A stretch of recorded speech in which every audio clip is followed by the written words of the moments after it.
Welcome to my channel, INTJ Island. Today, I'm going to talk about the INTJ personality preference for introversion and how it differs from extroversion. Why is it INTJ rather than ENTJ? In my last video, I covered the J in the INTJ type and how we are judgers rather than perceivers. One of the areas that people new to MBTI find troubling is whether they are introverted or extroverted. Why is that? The problem stems from the general perception of society where someone who is outgoing is called extroverted and someone who is shy is called introverted. The terms outgoing and extroverted are used interchangeably.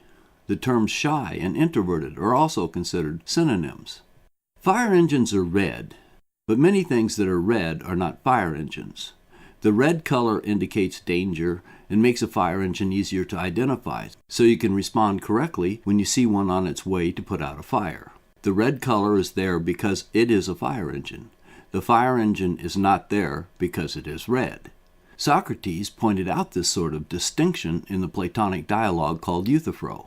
You may very well have a tendency to be outgoing because you are extroverted, but you are not extroverted because you are outgoing. There are many introverts who do well in groups and even work in professions where they deal with many people routinely and comfortably.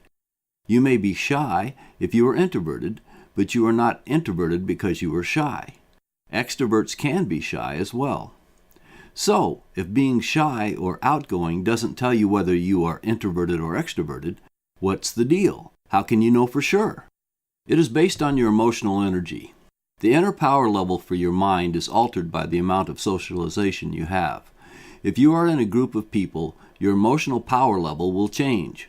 It is not your feelings about the moment. You might be happy or unhappy being in a group depending upon the circumstances. However, as time goes on, being with people will tend to make you feel more and more alive and energized, or it will tend to make you feel more and more tired and ready to get away to recharge your batteries. If being with groups of people, friends and strangers all together, tends to make you feel stronger and more vitalized and ready for more, you are an extrovert. Your emotional reserves are filled up by social interaction. You still might be physically tired and ready for a rest, but you feel content with things and even perhaps euphoric. You might have a very good experience and enjoy a party or interfacing with a group of people, but as time goes on, you may feel tired and emotionally drained. More and more, you will feel a need for peace and quiet, sometime alone, all by yourself, in order to regroup and recharge your batteries. This is true if you are an introvert. It is not a question of whether you can be outgoing or if you can use alone time well and productively. It is strictly a question of the normal direction of flow for your emotional energy when you are in a group or you are alone. For an extrovert, the group moves energy into the emotional reservoir, and for an introvert, the group will drain energy away from him. This isn't about pleasure or having a good time. Both introverts and extroverts can derive pleasure and enjoyment from a group or from solitude. What will fill your emotional reservoir and what will drain it is what this is describing. Why does this happen? The extrovert is comfortable with pulling in energy from others. When others are happy, it will move into the extrovert and become his happiness. If others are excited, he is excited by their excitement. The introvert has to work at being sociable. He can do it and even be the life of the party. Dan Aykroyd is a very funny man, and he does comedy extremely well, but he is an INTJ introvert. It is almost a form of imitation or affectation driving your actions. You have to work at saying the right things and acting the right way, even if you do it very well. That work will drain your reservoirs, and over time it tires you out. This isn't vampirism where the extrovert draws energy from the introvert and the introvert is the victim. There is something gained by both types of people in a group. Introverts, like INTJs, will get ideas and information from a group interaction. Introverts, like INFPs or ISFPs, will get emotional support and feelings of harmony or even comfort from a group. All social life is built upon transactions of some sort. Some people give entertainment and get back applause or appreciation. Others get entertainment and give back appreciation. Some give ideas or stories they share, and they get back the joy of being heard and appreciated. Others will listen and feel joy when they learn something or find the story to be interesting or compelling. Everyone is affected by the group interaction.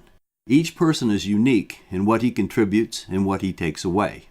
The primary difference is that at the end of the social transaction, an extrovert feels emotionally energized and the introvert feels the need to recharge with some alone time. Two personal experiences come to mind when a group of people impacted my emotional energy or state directly. The first was a local minor league baseball game I attended a few years ago. The home team was way behind and it was getting into the late innings.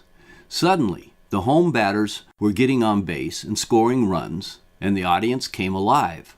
They were yelling and cheering, and the excitement grew stronger with every run scored. The place sounded like it was going to come apart at the seams when the home team tied up the game. I could feel the excitement grow inside me as well. My energy level was tracking with that of the crowd. It was fun. For a moment, I felt what it must be like to be an extrovert. It passed very quickly, but it is a clear memory.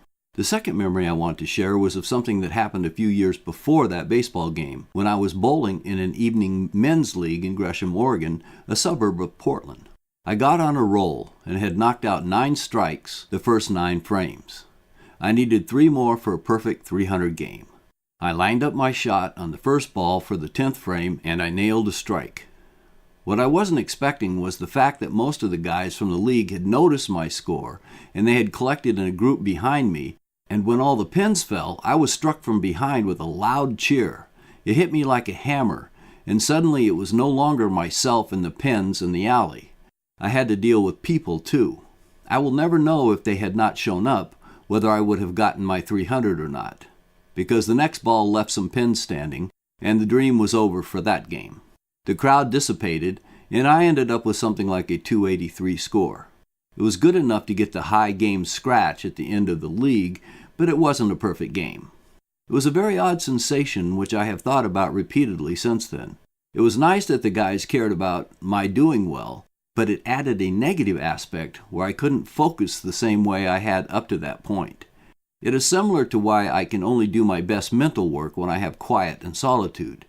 Even in front of a classroom, when I get an interesting question, for a moment I am standing there, all alone in a zone of solitude and quiet, while I think my answer through.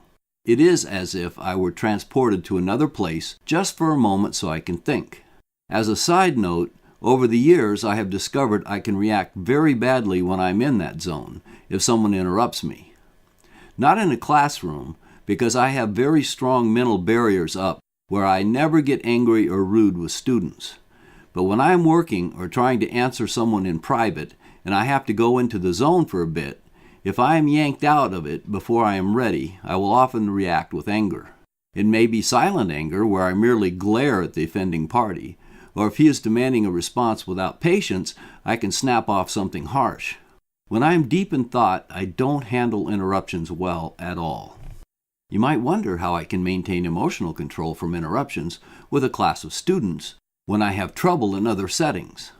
I have to point out that at the end of a day of teaching, I am completely exhausted. It drains me to the dregs. It is highly rewarding work, and I do a very good job of it, but it is not easy work for me. If you are an introvert, how does this impact your daily life? If you are an extrovert, how does it help to shape who you are each day? Please share your thoughts in the comments. If you enjoyed this video, please click like. And if you haven't subscribed yet, please do. I'll see you next time.